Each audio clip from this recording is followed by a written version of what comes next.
master's degree in physiology, biomechanics, and human nutrition. I've spent the past 2 decades competing in some of the most masochistic events on the planet, from SealFit Kokoro, Spartan Agoji, and the world's toughest mudder, to 13 Ironman triathlons, brutal bow hunts, adventure races, spearfishing, plant foraging, freediving, bodybuilding, and beyond. I combine this intense time in the trenches with a blend of ancestral wisdom and modern science. Search the globe for the world's top experts in performance, fat loss, recovery, gut, hormones, brain, beauty, and brawn to deliver you this podcast. Everything you need to know to live an adventurous, joyful, and fulfilling life.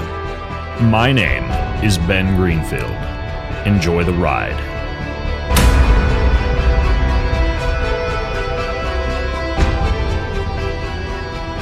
Hey folks, it's Ben Greenfield.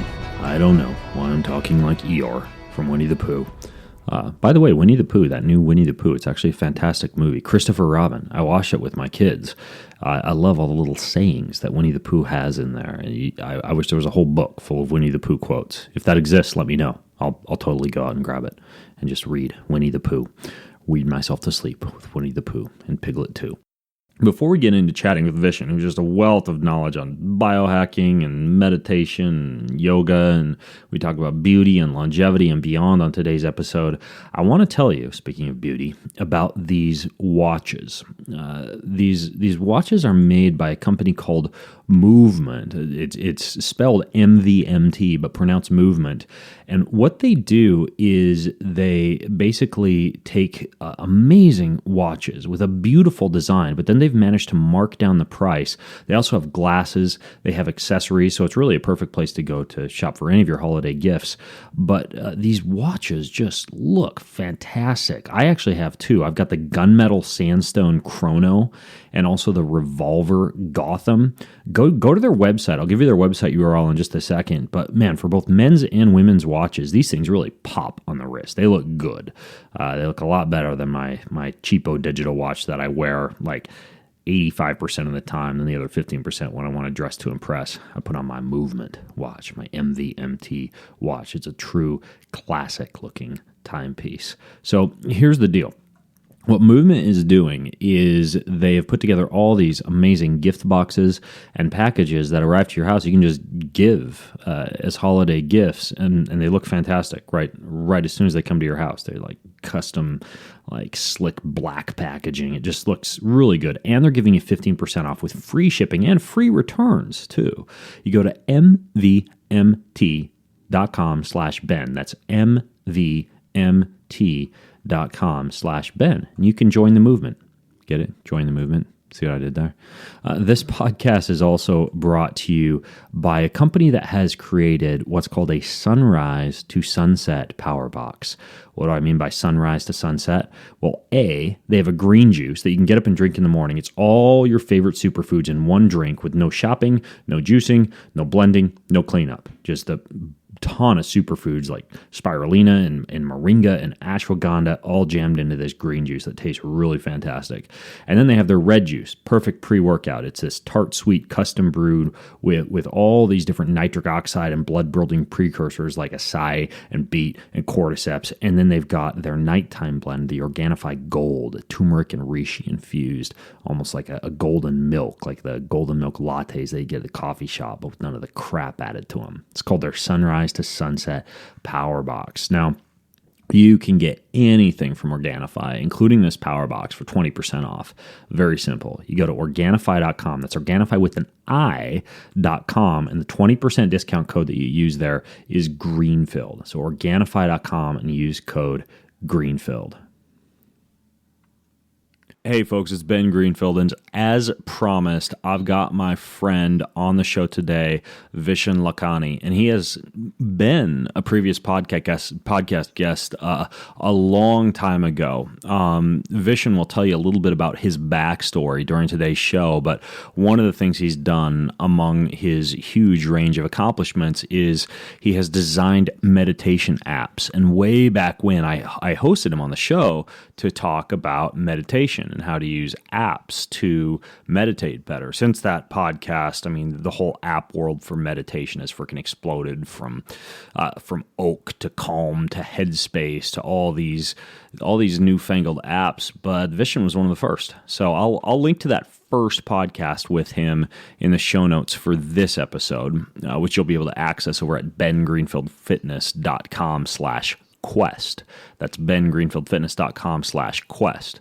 Why Quest? Well, because Vishen's gone on and really taken a deep dive into the world of transformational education. You may recall, if you're a podcast listener for the past year or so, that myself and my family lived in Estonia for a few weeks over the summer, and we were specifically there to attend Vishen's university. He actually does a university every year called MindValley University, in which entrepreneurs and forward thinkers from all over the globe arrive often with their families to learn from some of the world's best teachers. He creates these really cool transformational learning experiences, and he'll tell you a little bit about those too on today's show.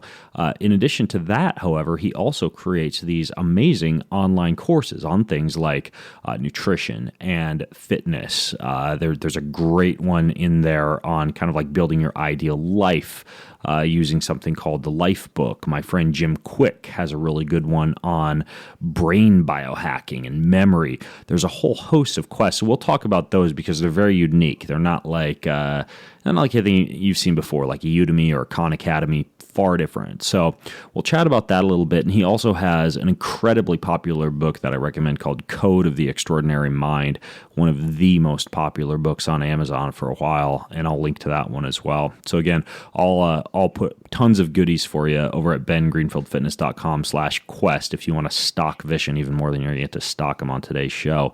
And recently I even worked with Vishen and his team to create something called a beauty and longevity quest. A beauty and longevity quest. So we're going to chat about that a little bit too, because Vishen got to fly up to my house and spend some time in the cold pool and doing snow angels out in the frigid, icy tundra. So Vishen, welcome to the show, man. Hey, Ben, thank you so much for that introduction. That was humbling. I got to say this. I listen to a lot of podcasts. And when I introduced you on stage in Tallinn, Estonia, and I said, Ben is the guy I listen to most often, that was the truth. I love your podcast. I love the guest you bring on and the topics you cover and that crazy, awkward sense of humor. So it's an honor to be on the podcast that I actually listen to most. And I guess everyone listening, kudos to you. You've got great taste. That's great. Let's try and make this as awkward as possible then. We'll just stay awkward the whole time. What part of the world are you in right now? Because I know you bounce all over the place. So I'm in Kuala Lumpur, Malaysia. I'm Malaysian by birth. I'm about to fly to New York to film with 8 different authors, including the guy who founded Spartan race. I'm so excited about that. Oh, Joe. I know how crazy. Yeah. I'm doing an episode with Joe. My entire team right now, well, not my entire team, but a good chunk of them is training for the Spartan race. So we are a Spartan race obsessed company. Oh, wow. So anyway, I had no clue. I literally was just with Joe over at Spartan World Championships in Tahoe. He's nuts. What he tried to do when I showed up, first thing he did after I saw him was he wanted to stick me in a container for 24 hours and have me run in a treadmill while eating bananas as part of a fundraiser campaign. I politely declined because I had work to do while I was there and I was racing, but he convinced 5 other guys to do it. So he had these young men running on a treadmill in complete darkness and sensory deprivation, with literally bananas and water for 24 hours to see who could run the farthest. And of course, the complete mind F part of it was that none of the guys in the containers knew how far the other guys in the containers had run. And Joe comes up with all these harebrained ideas. So that'll be interesting to hear your interview with him. You know, that sounds like a Fox television reality TV show. Yeah. I would pay to see that. Except he probably does stuff. Hilarious. Yeah, he probably does stuff the television shows can't do for reasons of like litigiousness and liability. But ultimately, what you mentioned, your team doing the whole Spartan race together, that's what I've really been impressed with about MindValley. And a lot of people listening in may not even know what MindValley is. And I certainly want to get into you and your life because you do a lot of biohacking and brain and body optimization. But Before we delve into that, Well, I'll finish what I was going to say. I just want to finish that train of thought. So I'm going to New York to film 8 different authors. So what we do is my goal is to develop the singular best program in every field in transformational theory. So, for example, as you know, we're working with you, Ben, on the longevity program because I love your work. We're working with Neil Donald Walsh on a program on awakening consciousness, with Jim Quick on meta learning and superbrain. And so I'm obsessed with science and data and technology. I'm a computer engineer by training when applied to transformation. So MindValley, we're around 300 people globally. Our headquarters are in Kuala Lumpur. We have an office in Tallinn, Estonia. And what we try to do is develop the singular best online learning experience for any type of ability that people want to gain that is in the field of transformation.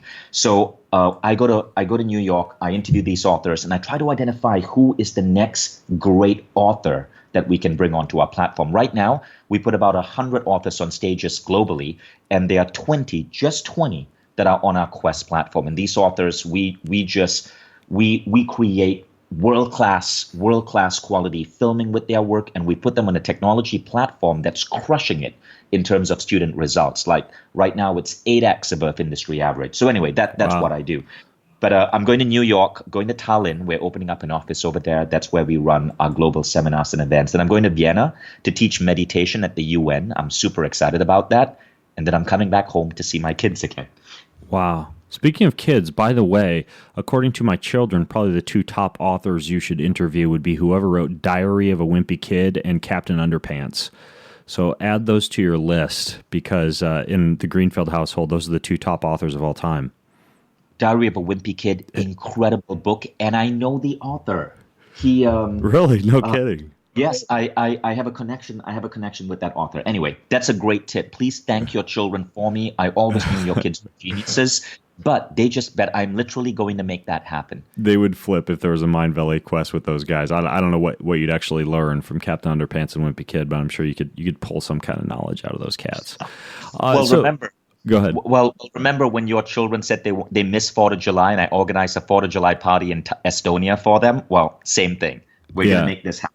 Because your kids are human beings I listen to. And just to give you guys a little sneak peek of things like the MindValley University or A-Fest, MindValley University, Vishen throws all these amazing parties. That's one of the things they're known for with their MindValley events is there's just these amazing parties and after events. And he decided after my kids said they were going to miss 4th of July to literally throw a giant U.S. American flag, hot dog, French fry, beer, 4th of July party right out in the middle of frickin' Estonia. And furthermore, when I was at A-Fest, where were we? We were in Sardinia, Italy at the A-Fest for longevity every single night. I mean, we were out till like 2 or 3 a.m. and one night out on the beach till sunrise, just basically partying and dancing and having an amazing time. So if you haven't yet tapped into any of his events, I'll put links to him in the show notes. But MindValley is doing some really cool things. So any of you who haven't kind of taken a deep dive into that, check them out.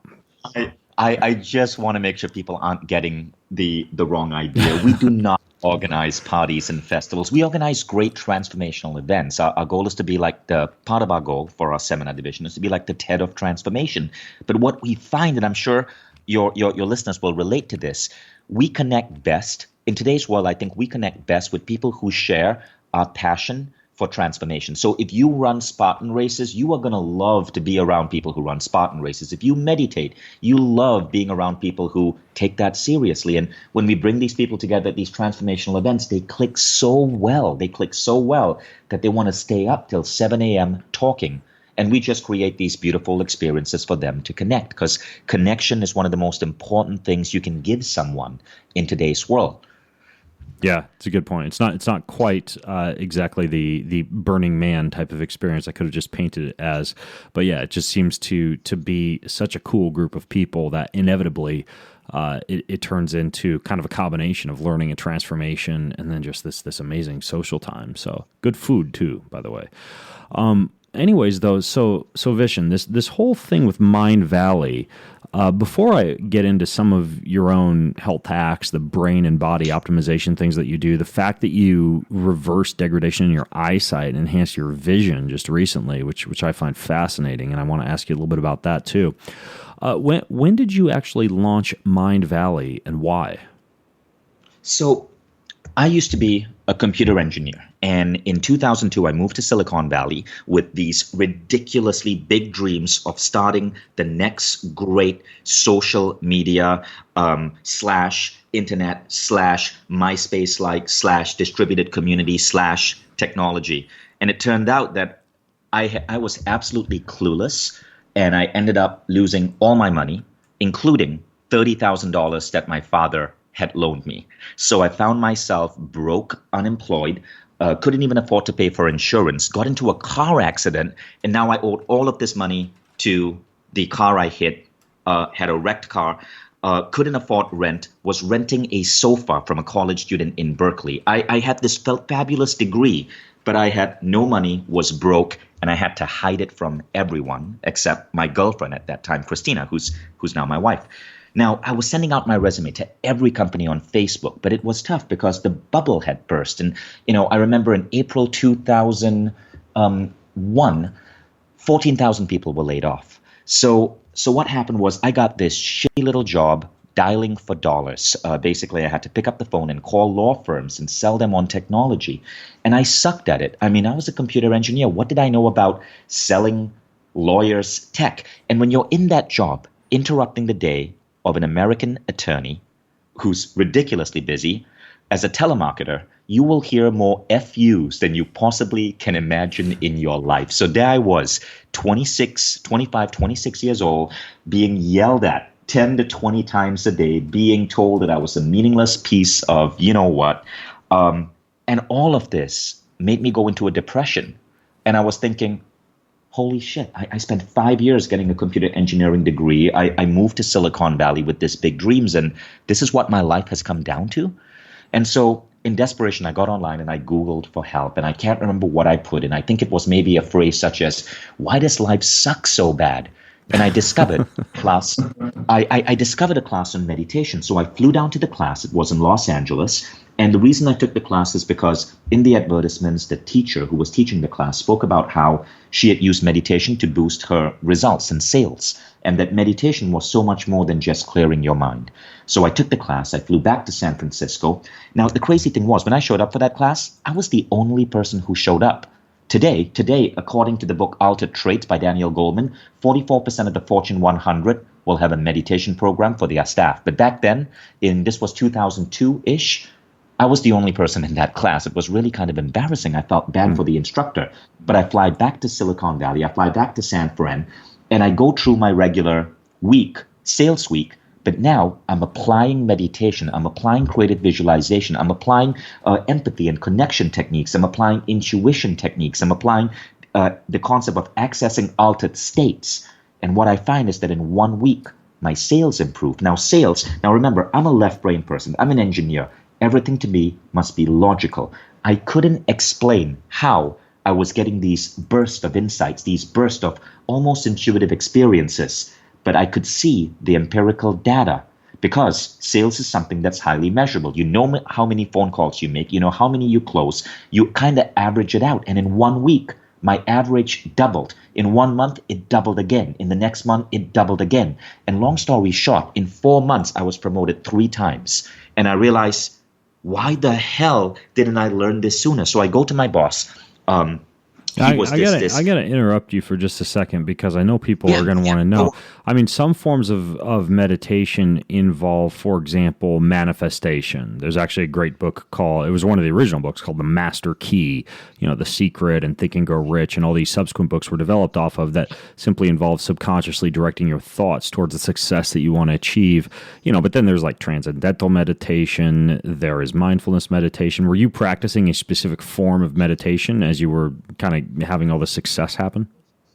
Absolutely, absolutely. So I'm going to come to that form in a moment. Because I don't want to distract the audience. But this particular style of meditation was invented in Texas, believe it or not, by a dude by the name of Jose Silva, a Mexican American, and he founded this whole early system. It's not really available anymore. It's called Silva Mind Control. But he wrote a book about it in 1977. It became a bestseller. So in the 80s, Silva Mind Control was really popular. So what I took was an adaptation of that called Silva Ultramind. And recently, as in this year, so it's now been, 15 years since this happened? More, actually. This year, I did a deal with Silva Ultramind to bring their program, which was kind of going under, into MindValley, and we called it the MindValley Intuition Training. I got certified. I've spent 10 years mastering this, and I'm teaching a class now in LA. But what this program was about is going into altered states, mainly alpha brainwave frequency, theta brainwave frequency, being able to get to waking theta consciousness, and then tapping into intuition and inspiration. Now, I know this sounds bizarre, but if you read Think and Grow Rich, if you study Edison, you will see that there's a constant theme of great men and women across the world who were able to access altered states for ideas. For example, I believe it's in Think and Grow Rich. There's a story of a guy by the name of William Gates II. He has around 30 patents to his name. But what he would do is go in a sensory deprivation chamber. Now, he didn't call it meditation, because this was in the 60s. And he would, in a darkened room with a pencil and a piece of paper, with sensory deprivation, start writing down ideas. He got 30 patents to his name. Then there's the famous story of Thomas Edison. It is rumored that Thomas Edison would take these famous naps, holding a brass ball in his hand, and as he would nap, the ball would fall. He'd have a metal plate below his sofa. It would clang, jolting him out of his nap. But what he was doing was accessing what is the theta level frequency. It's when you're in a mild state of sleep. And if you look at biohackers like Dave Asprey, biohackers are now talking about theta as a level you want to access to tap into intuitive and inspirational ideas. So that was what I was doing. So specifically, this is what happened. And I'm going to ask that if you're listening, please have an open mind. I cannot explain this. I'm an engineer. I'm a computer scientist. I cannot explain this, but this is what I experienced. So back then in 2002, all us sales guys would go to the San Francisco Public Library, check out the yellow pages. My territory was San Antonio and Portland, Oregon, and I had to call every every lawyer from A to Z in the yellow pages, right? So back then we used these big, bulky yellow pages. Then we'd go back and check them back into the San Francisco Public Library. Now, it was a rote process. You go with the lawyer starting with AA, then AB, and so on. Mm-hmm. Now, after I learned this class, what I did was I would get into my relaxed meditative level of mind, give my mind an instruction, and that instruction was I want to only call lawyers, attorneys, who would be a right fit for our technology, who would welcome my call, and who, if we went into a business contract, would see their firm benefit and our company benefit. Okay, then I would run my hand down the yellow pages, and very rapidly I would listen within.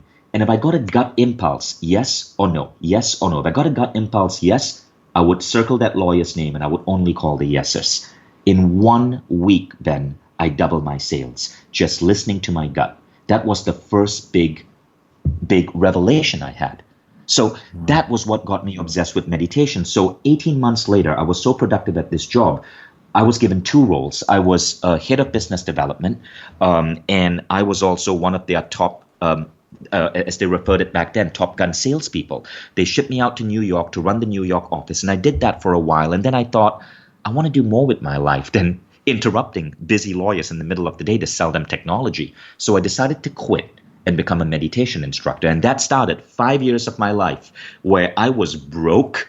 My wife, I think she was pretty upset with me, because if you quit a high-paying corporate job from a Silicon Valley company to become a meditation instructor, you probably want to ask your wife for permission.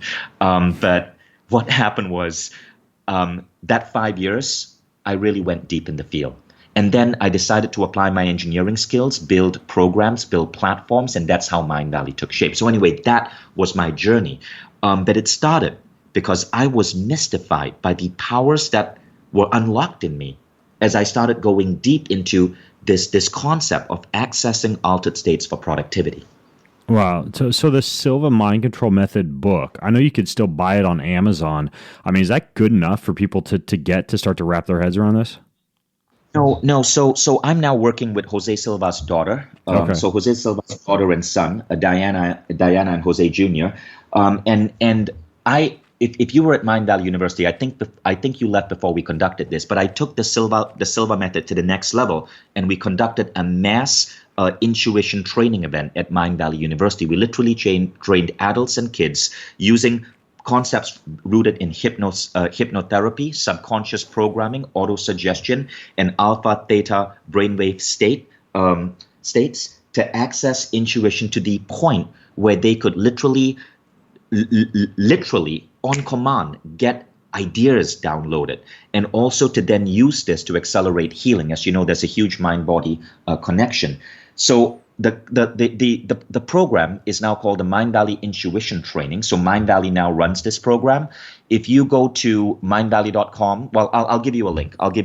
But the seminar's happening in Los Angeles, December 1st and 2nd. This is the first time I'm bringing this program to the United States after a 10-year hiatus where it was basically in sleeper mode. So I last taught this in 2008. So it's been 10 years. Wow. So this Silva method, about how long does it take per day? The type of things you're teaching? 2 days, 8 hours a day, and this was the original program I took. Oh no, 2 days. But I mean, like once you learn the method, how often are you actually doing any type of training each day? Like, is it part of your life? Like transcendental meditation, for example, it's twice a day for 10 to ideally 20 minutes. Is this that type of thing? No. So the reason why I think transcendental meditation and Vipassana meditation have a purpose, but as Emily Fletcher, the great New York meditation instructor. So Emily says this: there's a difference between Hermetic meditation and modern meditation. Hermetic meditation is about getting good at meditation. Modern meditation, though, is about getting good at life. It's the meditation designed for the Western mind. Now, I don't think it's realistic to tell people you need to meditate for an hour a day or you need to clear your mind. In Emily's words, asking someone to clear their mind is like asking someone to stop their heartbeat. You can't do that. So Silva, and then the meditation that I developed separate from Silva, the 6-phase meditation, which was just written up in Ebony Magazine and Billboard Magazine. These are based on modern meditation. So we bring in modern science, modern data, and it's designed in the same way minimum effective dose exercise is designed. So it's designed to give you optimized results in less time. That's the first difference, optimized results in less time. It takes 10 to 20 minutes a day. But at the same time, it's also designed to help you not step away from the modern world, but to actually crush it in the modern world. It's designed to give you more compassion with your coworkers. It's designed to help you move towards your goals faster. It's designed to help you get more creative.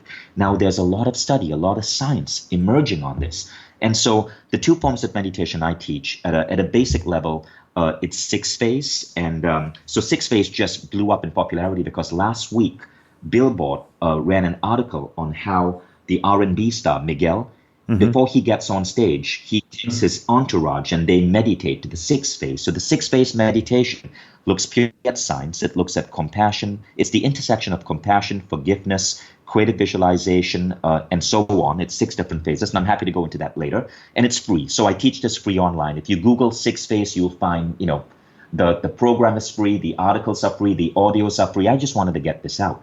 Now, Silva is a program that where I got the rights to from a legend who passed away in 1999, the one and only Jose Silva. And me and my team are now working to upgrade it for what has emerged in meditation science in the last 18 years since Jose passed away. And we're looking at popularizing that and bringing that back to America after it being on a hiatus for around 10 years, which often happens to great programs when the founder moves on. Wow. So those are the kind of things you do with MindValley. You basically kind of like acquire or license the IP of a lot of these famous authors or folks like Jose Silva and his methods? Yes, we do that, but we also bring in a lot of research. And our our new program is really rooted in big data and AI, right? So now what this means is that we're measuring everything. Our students, we're measuring like 113 points, and then we're bringing machine learning to identify, to bring in adaptive learning models. So the future of learning, Ben, is basically this. If you want to teach someone meditation, there's a different meditation that's suitable for you based on whether you are a father, in other words, a mom or a dad with kids, whether you are in a creative field, whether you are over 50 or under 20. And the way we analyze this is by getting millions of people to take these programs, having them take assessment, or soon hooking up our platforms with wearable devices and measuring sleep activity, and so on. And then being able to create adaptive learning models. So in the future, if you take a program with us based on your age, on your gender, on your medical history, you get a different recommendation on a different day. That's really where we're going. We want to build the big data platform for transformation. Wow. So when you say you're measuring like 113 points, what kind of things are you talking about that you're measuring? So right now, the 113 data points that we measure is based on an online assessment. Now, this was developed, Ben, by our mutual friend, John Butcher of Lifebook. So one of the things I'm doing, Ben, is I'm unifying different models of personal growth. So for example, I look at Lifebook, and MindValley now runs the Lifebook program globally, in partnership with John. And John designed an incredible self-assessment for measuring the quality of one's life. Now, we take that self-assessment and we apply it to Silva. So you take that assessment before you go to a Silva class, a Silva intuition training class by MindValley. You take it 1 month later, and we see how one's quality of life has improved. And of course, on top of this, there is a certain amount of data analysis that comes into play. But by unifying the field in such a way, we believe that we get to create the best results for everyone. Interesting. So the Lifebook thing, by the way, for those of you listening in, I have a whole different podcast I'm going to be doing with John on that. It was one of the most transformational experiences that my wife and I did. We actually did it in Estonia while we were at MindValley U. We got locked away in a room for 3 days, but it was a cool room. It was like a castle in a medieval museum with a little chocolate shop outside, so it could have been a lot worse. And so Lifebook is now a MindValley program. It's exclusively a MindValley program. And Silva Intuition is now also exclusively a MindValley program.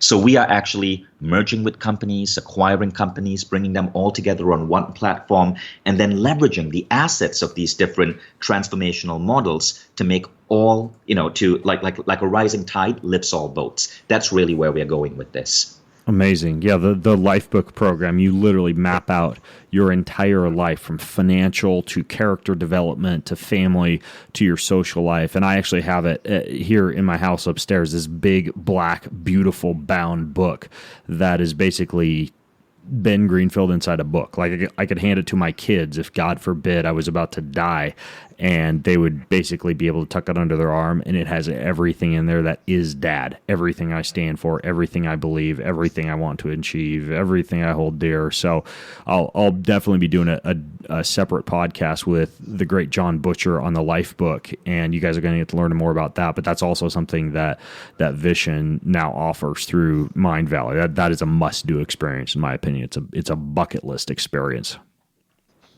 And just for the people who are listening, all of these programs, when we bring them in, we actually lower the price, right? Because our goal is to make this accessible. So Lifebook used to be an incredibly expensive program. Only like really wealthy entrepreneurs could take it. We've made it affordable to the masses, and in 1 year, grew attendance by 300%. So anyway, that's our intention. We want to make transformation available to the masses. I like it. Yeah, because Lifebook, I think used to be some when I first looked into it, it was crazy. It was like $10,000. You went to Chicago at John and Missy's house, and I mean it was cool, but it wasn't really scalable for a lot of people. So I like that you guys are packaging these into more palatable and affordable options for folks. I don't want to sound like a freaking salesman, but it is kind of cool that you can just go to MindValley and kind of have a lot of it there. And of course, I'll talk more about some of the quests that you guys do, because I know you've got a diet one, you got a memory one, and I actually want to delve into some of the things that you've personally learned from putting together those quests, Vishen.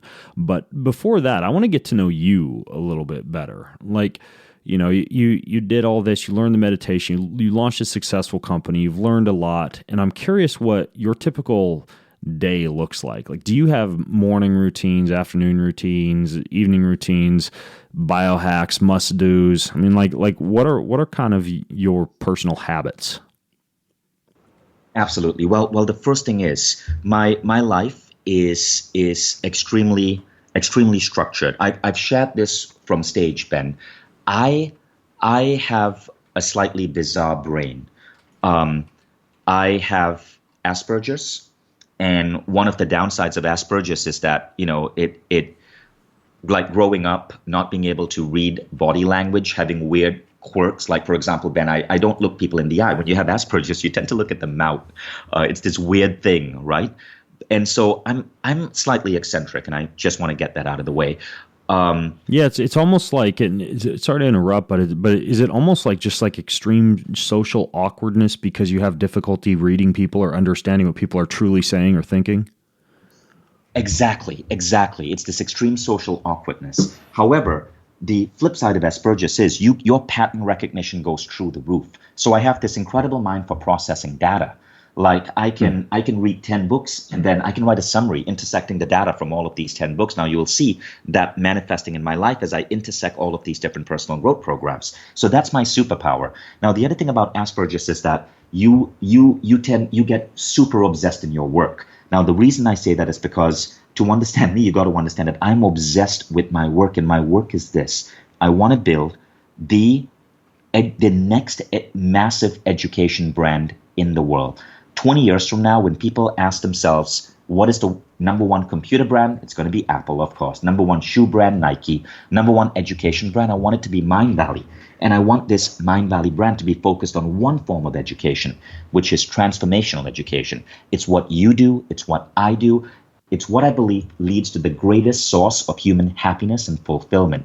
It's learning how to be better human beings. It's learning how to ensure that you are living in the healthiest way, that you're raising your kids as conscious parents, that you are a lifelong learner, that you're training your super brain, that you have a Lifebook, that you're tapping into your intuition. It's not the education in our modern schools today that emphasize history, geography, math, and nothing wrong with that. My mom was a high school teacher, but the fact is, we are heading into a world where, according to Ray Kurzweil, by 2029, all of us will have our own version of Iron Man's Jarvis AI in our smartphone. All facts, data, knowledge, all of this we will have in our backup brain with personalized artificial intelligence. So what do you teach people? I was going to say, you think that'll make people stupid because we don't have to learn how to do anything?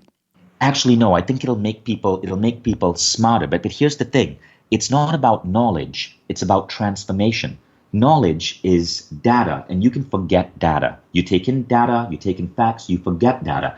The cell phone simply becomes a better way to back up data and intersect data. But transformation is what truly leads to happy, more fulfilling human lives. Now, transformation is interesting. Transformation is a shift in your worldview. It's when you see the world in a different way. For example, a common transformational model that many people get is that they start to realize that happiness comes from within. Once you understand that, your mind expands, and an expanded mind will never shrink. That is transformation. It is an irreversible shift in one's model or schema of understanding the world. Now, another model of transformation, Ben, is what you preach, which is that our bodies are so much more powerful than what we think they can be, that we can fine-tune our bodies, that we can reverse aging. I remember when you shared your story of reversing aging, I can't remember where it was, that shifted me because I realized, wow, when I become 65, I'm not going to look like my grandfather. I'm not going to die at that age, because that was in my mind as a kid growing up in Malaysia, where the lifespan is like 70, and I saw my grandfather die of cancer at 65. I always assumed that when I hit 60, I'm old. When I heard you, when I started following men like you, I realized that this was bullshit. And I literally transformed my body and my mind and my eyesight in 2 years. That was when my eyesight shifted. That was when my body fat went from like 22% to 15%. That was when people literally told me that I look younger. And when I went to doctors, I literally had become younger. You see, that was an irreversible shift in how I saw my body. So transformation is where we want to take the human species. We want to get the human species to look at transformation from all of these different categories. Now, the 12th category model that we use is the one from Lifebook. So you're looking at transformation of character, transformation of emotional states, transformation of health and fitness, transformation of our love relationships, transformation of how we understand ourselves as parents. And what I want to do with MindValley University is to accelerate human transformation to such a point that by 2038, our species has had the biggest jump in consciousness we have ever experienced since Homo sapiens appeared on this planet. That's what I'm obsessed with. So everything I do is about building the next Harvard University dedicated to transformation. And that's how I run my day to day. Hey, I want to interrupt today's show to tell you where I buy my almond butter. My almond butter that has one ingredient in it, almonds. You look at a lot of almond butter, it's like sunflower oil, safflower oil, sugar, cane sugar, agave syrup, blah, blah, blah. Well, I've found a company that everything they sell is just pure. Paleo, gluten-free, vegan, kosher, ketogenic, you name it. And they also not only have nut butters, but they're far less myopic than that. They have personal care products, eco-friendly cleaning supplies, safe and non-toxic beauty products, kitchen staples, organic baby food, a bunch of kids products. Their entire line, though, here's what I like about it. 70% of their stuff you can't even find on Amazon because they're that specialized, and it's marked down to 50 to 60% discount. So it's crazy. I mean, you can actually get healthy, holistic groceries for dirt cheap. It'll blow you away when you go to their website at the savings. And they're also adding another 25% off your first order. That's huge. I mean, I would just go there and buy all your groceries for the whole month, aside from, the stuff that you need fresh locally. I mean, anything you buy this package, you can get there, and you can have the peace of mind that it's not full of crap ingredients, because they have an extremely rigorous filtration process for all their stuff. So it's Thrive Market, and here's what you do. You go to thrivemarket.com/Ben, just like it sounds, thrivemarket.com/Ben. You get 25% off your first order. You don't have to type in a code or anything, just thrivemarket.com/Ben, one of my favorite websites to shop for groceries. My favorite website to shop for groceries. What am I saying? This podcast is also brought to you by my company, Kion, Kion. We have a bunch of new product bundles over there. We have like our Kion intro bundle, which is the coffee along with my New York Times bestseller book, Beyond Training. You get that along with a coffee. It's great. Sit down, sip your coffee, have your mind blown with all the knowledge I've shoved into about 500 pages worth of biohacking in that book, along with sleep optimization, digestion, performance, you name it. We've got the Kion Recovery Bundle, where I've got our amazing aminos, our fish oil, which blows any fish oil on the face of the planet out of the water, our Kion Flex for your joints. We've got our Kion Daily Life Bundle, which is a bar and coffee and aminos and lean, our 4 most popular products marked down for you. And we even have our coffee bundle. We can get 3 bags of delicious coffee that we roast for taste and purity and high antioxidants, the highest level of antioxidants of any coffee that exists, and the lowest level of mold and fungi. It's pretty crazy. So you can get all that. You just go to getkion.com. That's getkion.com. Enjoy. I think it was the Wired magazine article they call Asperger's geek syndrome. Have you seen that article?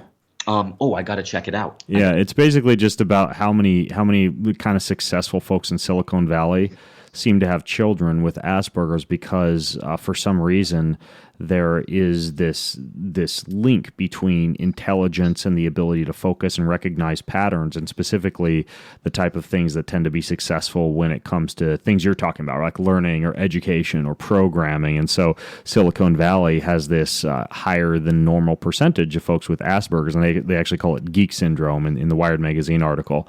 I'll link to it in the show notes if any listening in want to check it out. But it's fascinating. But what I find even more fascinating, of course, is how you've kind of hacked your life to kind of like take this gene and turn it into a huge amount of biological and personal success. So what kind of things do you do?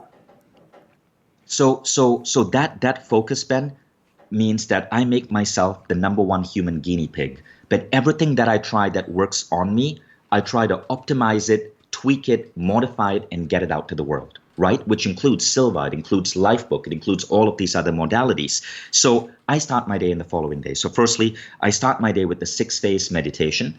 And you guys can Google that, 6-phase meditation. It's a meditation system I pioneered, but it's based on taking yourself through 6 different phases of what I call transcendent practices. See, meditation tends to be a BS term because everything is called meditation right now. So rather than the word meditation, I use the phrase transcendent practices. To transcend means to go beyond the physical. If you are a religious person and you pray, that's a transcendent practice. When you practice gratitude and you internally close your eyes and think about what made you happy in the past couple of days, that's a transcendent practice. So the 6th phase stacks together 6 different transcendent practices in around 20 minutes. The first one is compassion. You see the world, you see everyone in the world, and you give them a blessing. This is rooted in Buddhist philosophy. Now, the 2nd phase is gratitude. Gratitude has been studied by science in hundreds of different studies, and gratitude is the human characteristic with the highest correlation with overall well-being. So the 2nd phase is you practice gratitude. The 3rd phase is you practice forgiveness. Now, there's been lots of studies in forgiveness, and what they've found is that forgiveness actually improves both your mental capacity and your biological capacity. For example, one study in Israel found that forgiveness, when you forgive people who hurt you in the past, your endurance goes up. Another study at the University of Utrecht in the Netherlands found that forgiveness actually increases your vertical jump ability. I mean, go figure. So you practice forgiveness because you practice forgiveness because it heals your heart. It has been shown to create better sleep, reduce back pain. It gives you more feelings of kindness and compassion to the people around you. It reduces a psychological condition known as fundamental attribution error. So that's the first 3 phases. I repeat: compassion, gratitude, forgiveness. Now, those are all rooted in thinking about the present and the past, right? Now, the next 3 phases are future-oriented because, remember, as Emily Fletcher said, we are not practicing hermetic meditation. We're practicing meditation for the modern world. And the modern world, especially if you live in the West, is let's create, let's build, let's invent. The next 3 phases are designed for that. So phase 4 is essentially creative visualization. It's seeing your life 3 years in the future. It's seeing that vivid vision. This is where you look at your life book and you pick something that appeals to you, and you visualize and you play and you daydream. And you do that for about 3 minutes, and there's a particular protocol. Then phase 5 is you visualize today. What are you going to do today? And here you practice a model where you set an intention for how every particular segment of today, that important meeting, that project that's delivered, that's due to be delivered, that dinner that you have with your spouse, how each of those segments go. And the final phase is a simple prayer. So whether you're Christian or you're Muslim or whatever your religious belief, or even if you're agnostic or atheist, the final phase is called the blessing. And you pray to whatever higher power you believe in. And I know some people today kind of don't believe in prayer, but I think it's important that we see prayer, whether you believe in God or not, as something that is essentially about asking for support from whatever higher power you connect to, whether it's your own internal mechanisms of abilities and fortitude, or whether it's Jesus or whatever higher power you believe in. So those are the 6 phases, and we stack them together. And the funny thing is, Ben, all the first 5 of those phases, there's remarkable evidence for, remarkable scientific evidence. It's rooted in science. The final phase, prayer, is rooted in our experience as human beings over thousands of years in believing in a God. So it doesn't matter, again, if you're atheist or whatever, but those 6 phases are stacked together, and that is how I start my morning. Wow, how long does that take? I do it now. You can do it in 20 minutes. The various audios on the 6 phase out there, mostly recorded by me, are 20 minutes. Oh, okay. So you could just literally just listen to an audio and lay there. Yeah, you could listen to an audio, but I do it for about 30 minutes. Oh, wow. That's going to be hard for a lot of people to stay in bed for 30 minutes every morning. Well, you would sit up on a chair, but again, you can do it in 15 minutes. If you find 6 phases too complex, do 3 phases or 4 phases. So this was the exact methodology that R&B star Miguel started talking about, and it's caused like a massive like upsurge in people taking it, and I decided to just make it free. So there's an entire program on it. It's completely free because I just want to get it out to the world. There's nothing you have to pay now. So that's the first thing. Now the second thing I do is I practice. Hold on. I have one last question. Could you do this any time of day? Like, could you do the 6 phase thing like in the evening if you wanted to? You can do the 6 phase in the evening. You can do it in the morning. It's whatever works for you. So I could like do it while I'm in the sauna. You can do it in the sauna, and there's a 12-day program on the Quest app. We'll give you guys the link later. It's the same Quest app where your program is coming out, where you can just enroll in that program for free. Now, the next thing I do, Ben, actually came from you. I practice intermittent fasting. Now, you taught me that one night in Tallinn, Estonia, when we were gorging ourselves on like crazy Northern European food. I remember that. We were eating like elk and bear and honey mead. I think that was at what's it called? For people listening, if you ever go to Tallinn, and you got to go to Tallinn someday because it's a cool city. There's some places I go to I never want to go back to, like freaking I don't know, like Bangkok, unfortunately, is one of those cities I just don't like that much. But Tallinn, they have all these restaurants, and they're inside of castles. They serve these medieval experiences. You even told me, Vishen, they stay so true to the medieval experience. They, for example, don't serve any nightshades because apparently they didn't eat things like potatoes and tomatoes and eggplants in medieval times, so they just don't have them on the menu. And they call you my lord and serve you spiced wine, but they call it spiced, not spiced. And yeah, we were. I think each of us ate an entire shoulder of pig or something like that when this came up. Yeah, it's amazing, right? So what I learned from you is intermittent fasting, and I've been doing that 2 to 3 times a week since getting back from Tallinn. Now, I remember your lessons on metabolic efficiency, which is basically combining intermittent fasting with a short walk, with caffeine, with hemosis, I think you called it. Cold thermogenesis. I don't want to talk about that. Yeah, and I don't want to talk about that because that's your thing, but I want to give credit where credit is due, and I learned that from you. And then I do I create a healthy morning shake. And this one, I brought in ideas from WildFit, Dave Asprey, JJ Virgin, and a ton of different people. And it's basically a nutritional supplement, very low calorie, but it's designed to just fuel me with all the nutritional content I need. Now, you can't leave us hanging, dude. You can't leave us hanging. What's in it? So I add a lot of products, including coconut oil, butter. Look, it tastes disgusting. I'm gonna. Oh, really? I'm gonna say that right off the top. But I'm living in Malaysia, so I don't have access to a lot of the supplements that you guys get in the United States. That's right. So I basically get raw powders, right? Raw green powders, wheatgrass, achai, coconut oil. I dump all of this together with protein.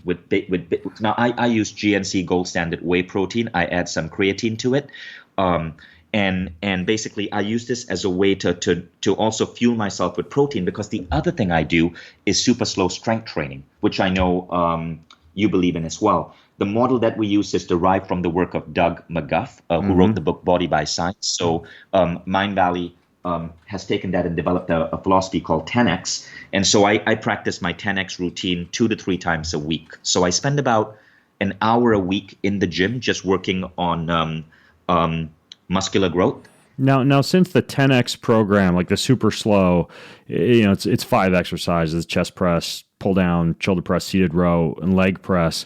But that's like 15 to 20 minutes. So are you doing a lot of like mobility and interval training and things like that apart from the super slow training?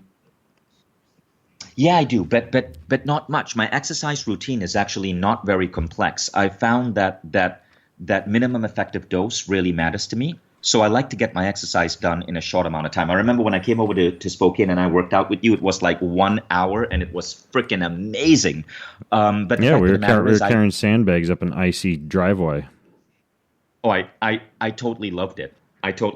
But right now I'm just focusing on super slow strength training, because what I'm aiming for body-wise is a concept called the Adonis metric, which is basically it's this philosophical idea. And again, guys, this is just pure.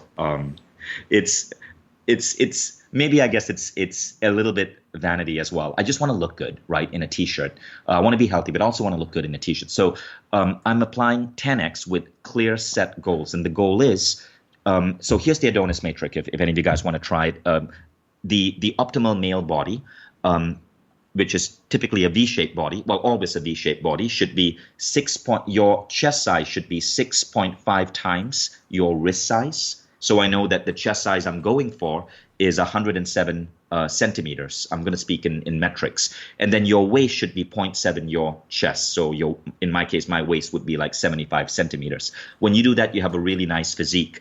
But it's not just about vanity, because it's a challenge getting there. It can take 2 to 3 years. But as part of that challenge, you work out, you change the way you eat, and so on. So I'm aiming for that Adonis metric. And so I work out and I eat well and I exercise to get me as close to that as I can. And it's fun. You know, in the last one year, I was super proud of myself because I shaved off like 5 centimeters off my waist. I had to get all my pants altered, but it got me one step closer to that metric. I'm still far from it, but that is what I'm going for.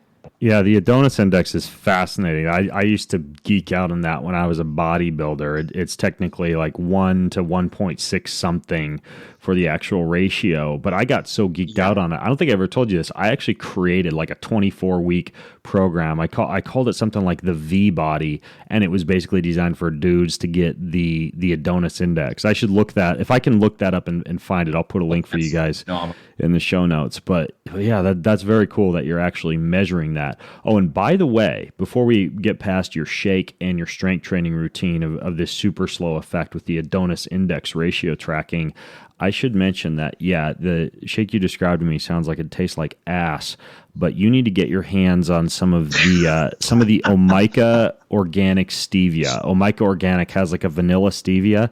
And for example, tonight after we're recording pretty late, it's like almost 9 p.m. my time right now, but I have this like valerian root, chamomile. It's just this powder that's got every herb known to man that can enhance sleep, but it tastes like you're eating a barnyard. So I blend it with ice and a little bit of coconut water, but I add this vanilla stevia to it, and I swear, like there's this other thing I use called triphala. It's an herb that keeps you from getting constipated, especially when you travel. That also tastes like freaking sludge. But I'm telling you, you add this stevia to anything, and it just makes it like vanilla ice cream. So I'll try it. I'll try and send you some if you can't get it there in Malaysia. That's awesome. And then Ben, now the final thing is then I dive into work, and my work is planned like a regimen. It's like 8 hours a day.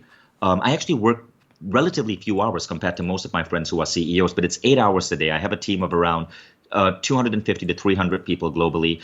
And then it's just super, super, super organized. And it's all about like growing our numbers, growing our OKRs as a company. And then I get back from work and it's just family time and reading time and study time.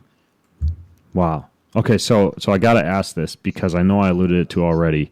You somehow fixed your eyes. What'd you do for that? Yeah. Okay, so firstly, eyesight.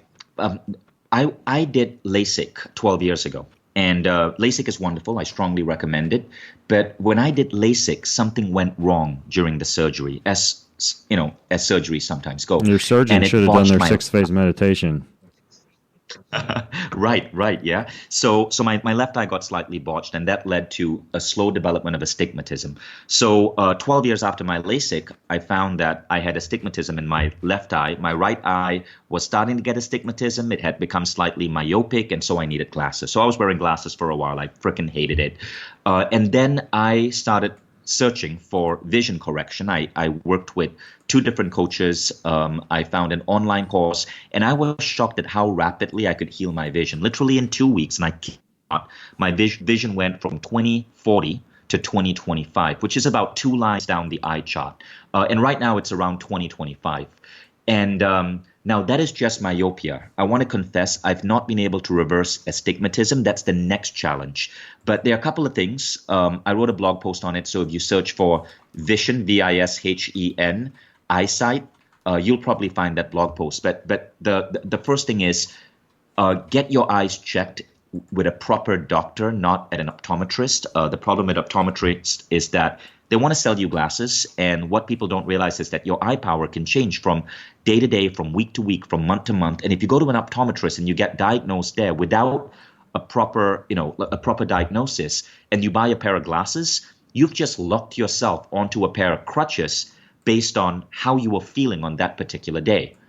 And your eyes will not have anywhere to go except worse. Okay, so that's the first rule. Get a proper medical checkup. Now, the second rule is then you want to get glasses one increment down from your actual vision. So okay. Even after I got a proper medical checkup, I got glasses one increment down. Then what you want to do is install a vision chart, an eye chart in your home. So I have one in my home. I use it on myself. I'm going to use it on my son. There were many studies done that showed that simply having an eye chart in your home and just testing your vision, testing your kid's vision, once a week can reduce the onset of vision problems. So one study was done in Forks, North Dakota, by William Bates. They put eye charts in schools for around 2,000 children. And what they found is that at the beginning of the year, 6% of the kids were nearsighted. Just having an eye chart in the room caused nearsightedness incidence to drop from 6% to 1%. And not only that, but many kids developed beyond 20/20 vision, which means 2015 or 2010. And it was just weird. Just having an eye chart in a room is like having a gym in the office. We don't fully understand why, but it seems that eyesight is a lot of function of the brain and not just your eyeball shape. And you're training your brain to get used to seeing in richer detail. Okay, so having an eye chart at home is phenomenal. And then you want to get a vision coach. Google for vision coaches. Google for online vision courses. Wow, there are that's many a thing. out They there. actually have vision coaches. Yeah. Wow. So Dave Asprey was telling me that. So how I realized the thing is that Dave Asprey was telling me that he hired a vision coach for 12 weeks. It was 1 hour a week for 12 weeks, and he completely reversed his eyesight. He said it was one of the hardest things he had to do in that 1 hour. He said literally his brain would be so tired he had to go to sleep. But in 3 months, 12 weeks, he reversed his failing eyesight. That's amazing. Have you ever heard of the Vision Gym? Yeah, actually, okay, since you brought it up, Vision Gym is the one that I've been using. It's not perfect. The way the content is organized drives me nuts. But it is one of the best I found, thevisiongym.com. Well, yeah. It's no MindValley Quest, but yeah, you get all these little charts and they send them to your home. They're made by I interviewed him, Eric Cobb at Z Health. I actually bought it for my wife, so I messed around with it a little bit. And of course, she doesn't try anything. I buy her like the best supplements and these amazing like hormone herbs and everything. They're just like sit useless in the pantry. So this thing's somewhere collecting dust behind me in my desk somewhere. But yeah, the Vision Gym, it's very similar to what you've just described. Like it's convergence and divergence and these eye charts, and you feel like you're going to go cross-eyed after you've practiced for a while. But it's essentially, just like training anything. You're training your eye muscles to relax after, especially you've been having them contracted by staring at a screen several inches or feet from your face all day. And my own tactic is I have a large picture window in my office, and there are trees about 50 yards out. There are mountains several miles out. There are mountains beyond those, literally dozens of miles out, and I simply take breaks. I use this software called Iris Tech, and it not only dims the light on my screen and dims the temperature on the screen, but it has little pop-ups that remind you when to take your eye breaks. So about every 55 minutes, I simply stop and I'll either go outside, or if it's super duper cold, just look out the window and train my eyes on the close trees and the far trees and the mountains beyond those. And when you do that, a lot of people think it strains your eyes to look at things far off in the distance, but your eyes actually relax when you look out into the distance, and they contract and spasm when you look at things up close, like a computer or a smartphone. Not that anybody's doing that. Right. So it's remarkable how much we can train our vision, but people don't realize that. And so they go straight for eyeglasses, which is a crutch, and it's a real shame. Yeah. Okay, so one other thing I wanted to ask you about your daily routine, and then I want to talk a little bit about some of the things you've learned from these quests, like you mentioned the wild diet, for example, and that is, do you have any type of sleep routine? Well, my sleep is heavily influenced by Dr. Michael Bruce and other sleep books I've read. For example, Sean Stevenson.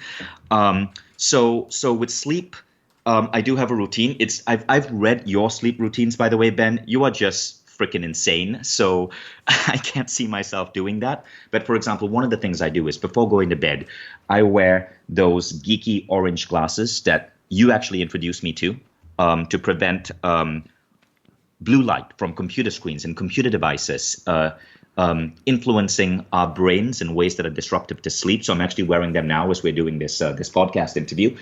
And then I go to sleep at the same time every night, roughly 12:30. Yeah. I give myself 7 hours. I've tested myself, so I know that 7 hours is optimal. And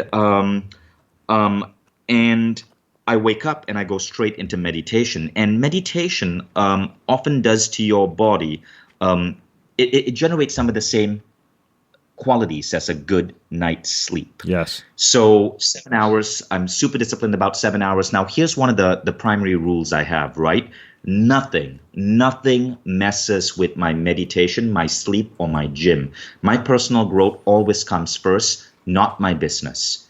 And I learned that from an MBA professor by the name of Sri Kumar Rao. He said one of the biggest mistakes that business schools are teaching its graduates is that it's all about the business. And he says, no, your personal growth always comes first. Your rate of learning always comes first. Your sleep, your meditation always comes first. He said, look, if your business fails, nobody cares. The question is, did you grow? If your business hits to $1 billion, who cares? The question is, did you grow? Now, that philosophy of putting my personal growth first is how I live my life.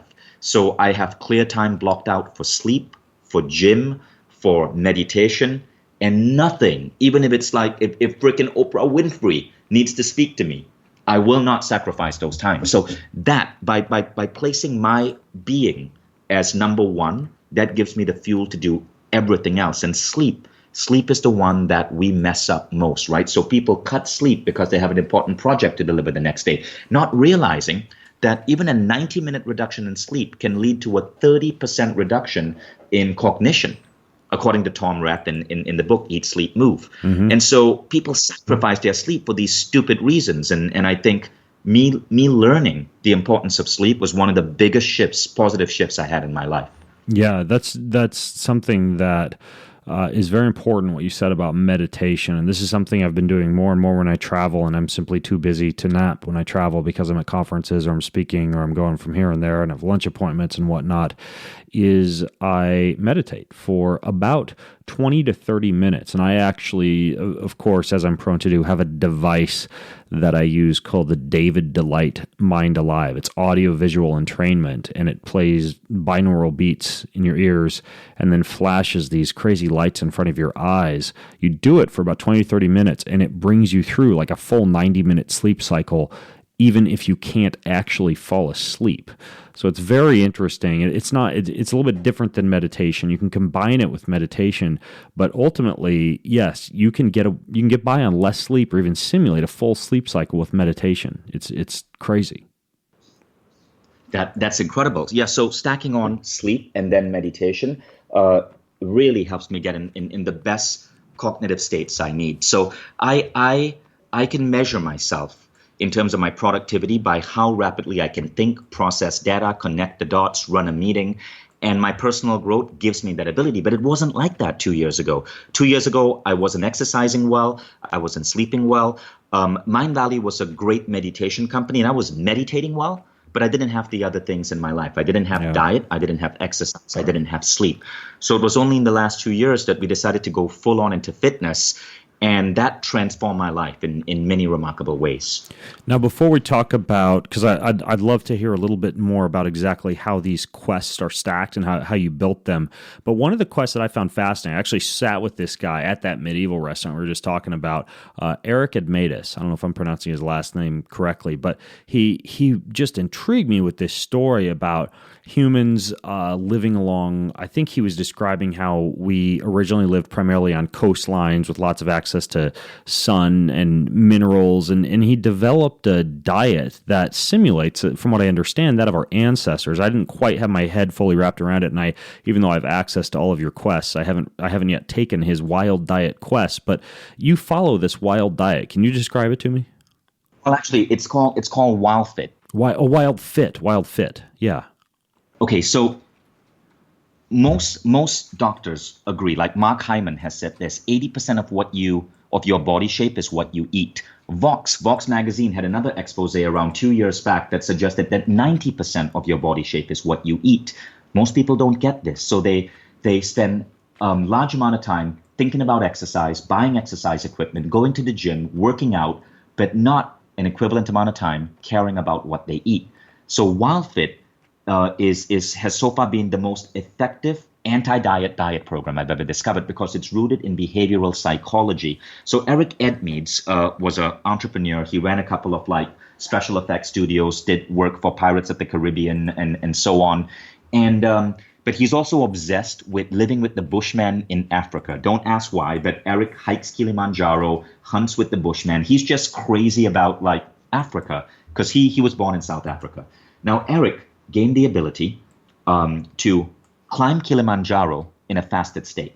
So literally, this is a ridiculously difficult climb. Wow. And he does it with nothing but water. Now, his philosophy is this: look, all around us, we are carrying roughly 250,000 calories of fuel. And he said, look, early man, they didn't have daily access to food. It wasn't about a daily recommended allowance of food. Rather, we ate seasonally, based on the weather, based on the environment. We ate seasonally. And our bodies tend to store fat and burn fat based on this seasonal way of thinking. Now, this doesn't map to the 4 seasons completely. It has to do with where ancestors originated. But Eric developed a diet system based on behavioral psychology because, get this, he used to be a Tony Robbins trainer. He used to train with Tony on stage. He's a brilliant speaker. And applying NLP to nutrition allowed him to create a program called WildFit, which is 90 days. You take it on MindValley's platform as a MindValley quest. And every week, there's a different level of instruction in terms of how you perceive food, how you understand food, how you recognize why you eat, and something that you shift about your diet. Now, because of the way it's rooted, there is a remarkable level of compliance. 80 to 90% of the people complete the program and see a massive change in their body. And it isn't just losing weight. It's total health transformation. So what happens is that people's skin clear up. People who are suffering from illnesses that they don't have, that they haven't been able to heal for years, all of a sudden these illnesses disappear. When I was in Tallinn, this guy came up to me and he had ringing in the ears, and it was so bad he was about to resign from his job. After WildFit, the ringing stopped. Another lady approached me, psoriasis disappeared. So we underestimate just how much. And both of those, by the way, are autoimmune issues. They're autoimmune issues, and so you can see that a lot of the times with these type of diets that clean up a lot of things that tend to be immune system assailants against a human, or simply load the body with the wrong kinds of food at the wrong time of the year. I had a podcast with Dr. Dan Pompa where we talked about this, he talked about one Native American tribe called the Sheep Eaters of Wyoming, and they lived high up in the mountains, and they would adapt their diet by eating bighorn sheep in the winter for survival. But as soon as the summer came around, they were eating roots and berries and prickly pears and beans and mesquite pods and mustard seeds and acorn squashes and pumpkins. And then once the summer or the winter rolled back around, they'd go back into meat and fat. And that was their seasonal diet. And so this WildFit diet, are you actually changing your foods throughout the year at all? So you don't change your foods throughout the year, but in a compressed 90-day period, you accelerate, you take your body through a seasonal experience across these 90 days. So what you're eating on every week of this 90-day experience shifts, and the result is by the time you get to firstly, when you get to around week 6 or 7, you're basically going off sugar. And this is when many people have an energy drop, and it's painful for 1 or 2 days. Then all of a sudden, as Eric puts it, your engine flips. You train your body to burn fat rather than sugar. And then your energy just amplifies and you start melting away fat. Like I was losing around 2.5 pounds a week in week 7, 8, 9, 10, 11. At the end of it, I'd lost 14 pounds. My entire body shifted. If you look at pictures of me 2 years ago, I look different from what I look like today. It was unreal. But the other thing that happened was my energy soared. Like I stopped needing to take afternoon naps after lunch. I stopped getting hunger pangs at 5 p.m. I started being able to intermittent fast. Like I could not do that before because I just always needed to snack. And so it was probably one of the most revolutionary things I did in my life. And so when it worked for me, I went and I brought WildFit into MindValley. And now we're working with Eric to get this out to millions of people. Yeah, it reminds me very much of like almost like a primal or a paleo approach. Like for those of you listening, I'll put a couple of links to some WildFit recipes that are just hanging around out there on the internets for free. But like one, it's close to the holidays, is the WildFit apple pie. But the apple pie is made with like arrowroot flour and coconut flour and wonderful nutmeg and cinnamon. There's another one that is for WildFit spaghetti and meatball, but you're using like spaghetti squash and really nice olive oil. And again, like a little bit of tapioca or arrowroot powder to make the spaghetti squash taste a little bit more like noodles. Like they've got some really good recipes. So that's another program. And not to get all self-promotion-y. And just keep in mind, like WildFit isn't about the recipes. There's a huge fan base right now that creates recipes for other fans. But it's really about the 90-day behavioral change psychology. That's what makes it unique. It's not about diet because you don't bring in willpower. You're basically having your brain reoriented using NLP to crave only what is good for you. That's the shift. So that's a 90-day process. Yeah. And Eric has a very, very compelling, almost hypnotic way of speaking. But, it does the job. We are seeing 80% completion rates when most diets barely hit 5%. Well, that's the thing. All of your guys' quests, I forget the way that you described the metric to me, but they all have these incredible stick rates. Like you've created them in such a way that as you go through the program, it's almost like like tiny habits. Or there's even a new book by my friend James Clear called Atomic Habits. Really good book, but it goes into how to actually hack your habits and stack them little bits at a time until by the end of, let's say, the quest experience, you're doing a lot more than you were at the beginning, but it never at any point seems overwhelming. Is that a fair description? Absolutely, but it's a complex task. So when you take an online course on anything, you have an 8% chance of completing it, according to University of Wichita. 8% completion rate. Our goal is to get that to 80%. But it's not one simple fix. It is the platform. So the platform is rooted in micro-slice learning. So our quests are 30, 60, or 90 days, and it's less than 20 minutes a day. You're not listening to an hour-long video. Secondly, it's rooted in behavioral psychology. Third, it's rooted in great teachers and great filmmaking, as you know, because we have you as one of our teachers and we came to film you. And then fourth, we have an entire division studying human learning theory, how to optimize rate of transformation. So the abbreviation is kind of stupid, ROT, but rate of transformation is a very, very important metric. Now, when you stack on all of these from app design to UX design to filmmaking to behavioral psychology to rate of transformation to the qualities of a great teacher, you start seeing completion rates go up. But as far as I know, we're the only organization that's looking at it with this level of brain power, science, and data, right?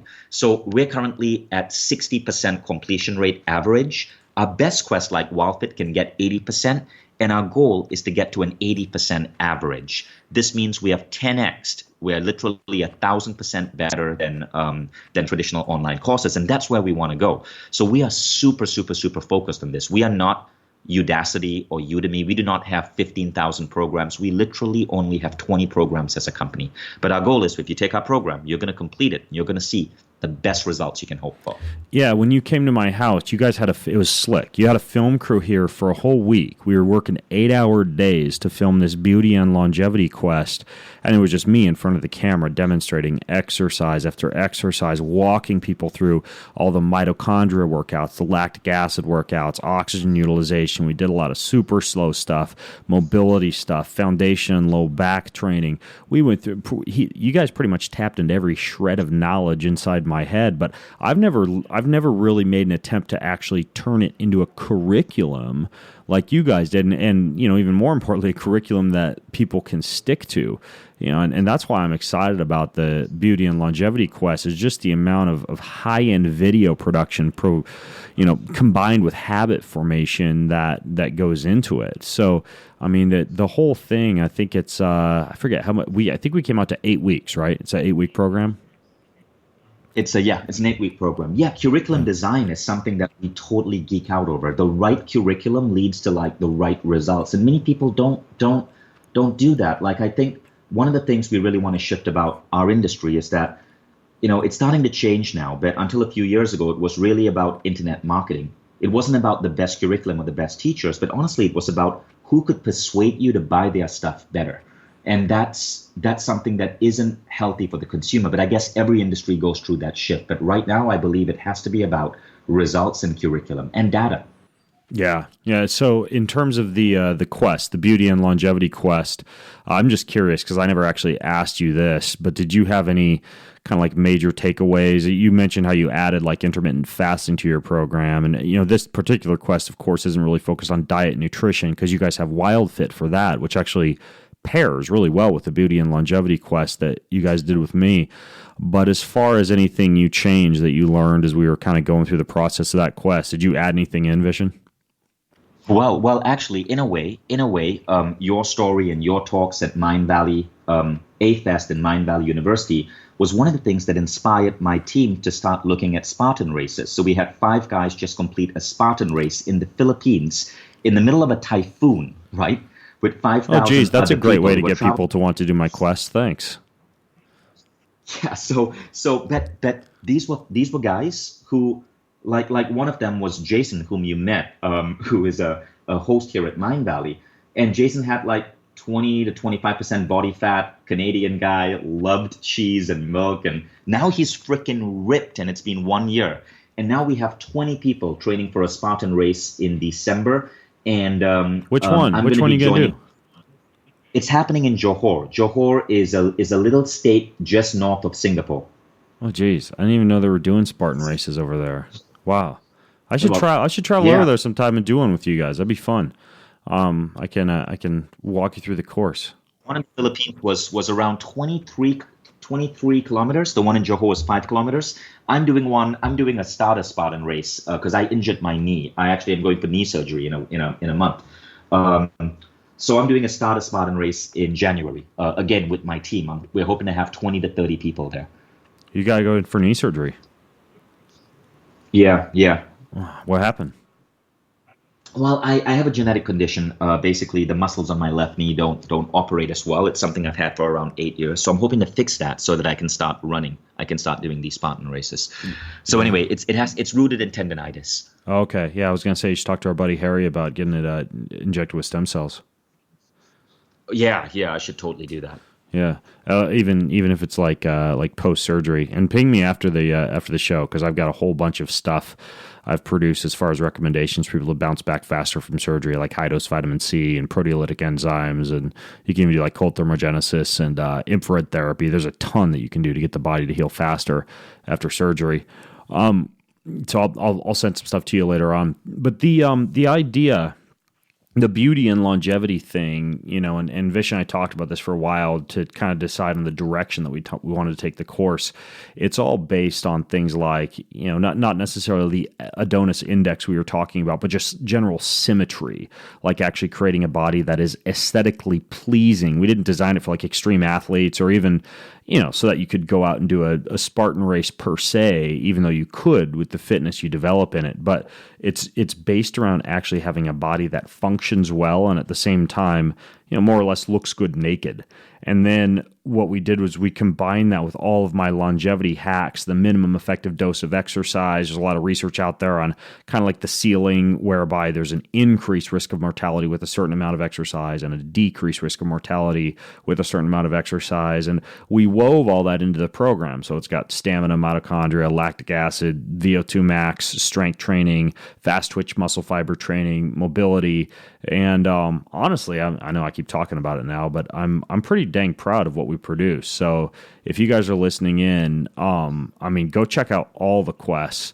But the name of this one that Vishen and I did is called the Beauty and Longevity Quest. It's going to be coming out in around 3 or 4 months. Okay, around 3 or 4 months. And at the time of this recording, it's 3 or 4 months. I don't know exactly when this recording is going to be released, but either way, whether the quest has already come out or whether it's a few weeks or few months out, I'll put everything over at bengreenfieldfitness.com/quest. I also wanted to ask you, Vishen, as far as one of the A-Fest events goes, or the next MindValley event. I know a lot of people are interested in going to that. So can you reveal like the location, or is that a top secret thing, or can you share with people where you're planning on for A-Fest or MindValley? Well, we have 3 big events. The first big event is A-Fest. Think TED, right? So like TED of personal growth, kind of combined with like some Coachella, so incredible parties and bonding and connection and music. The next one is happening in Bali in 4 weeks, in November 1st. But then we have one in May in Portugal. I can't remember the exact location, but I know it's happening in Portugal. And then there's MindValley University that happens every July, where literally 1,000 entrepreneur-type personalities move to a city with their kids for 1 month to immerse themselves in culture, connection, and personal growth. And they are incredible classes for the children and the kids as well. Now, we're bringing a new event to Silicon Valley, which I think you'll love, Ben. It's called Superhuman Executive. And it explores how to bring personal growth to transform your work. Because one of the big afflictions in Silicon Valley right now is overwork and people who are just under so much pressure that their health, their cognitive ability is breaking down. I mean, you've read the news of what's been happening to Elon Musk lately, and no, what's happening to him? He did an expose on the New York Times.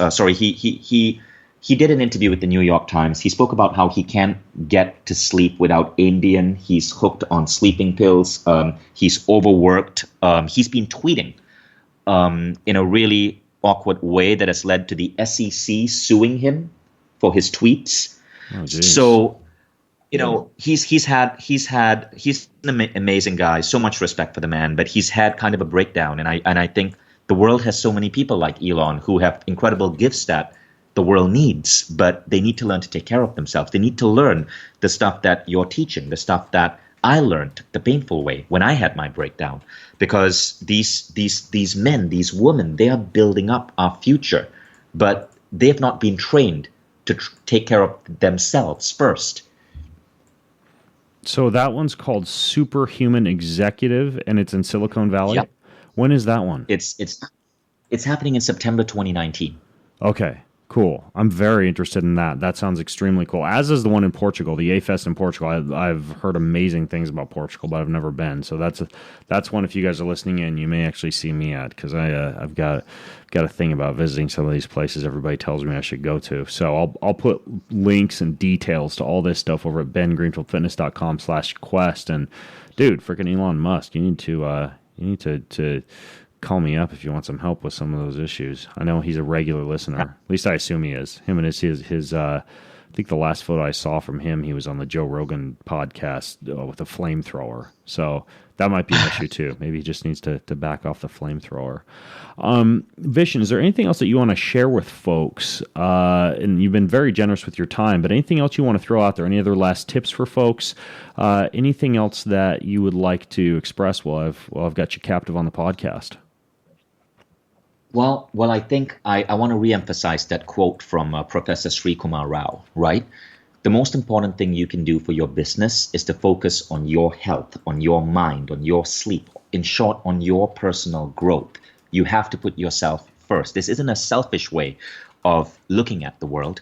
This is a way of giving yourself the attention, the love, the quality of rest and downtime so that you can operate at your optimal best. And when you do this, everything else in your life improves. Your relationships, your social connections, your happiness levels, and most of all, your productivity at work. That was one of the biggest lessons I learned in the last couple of years.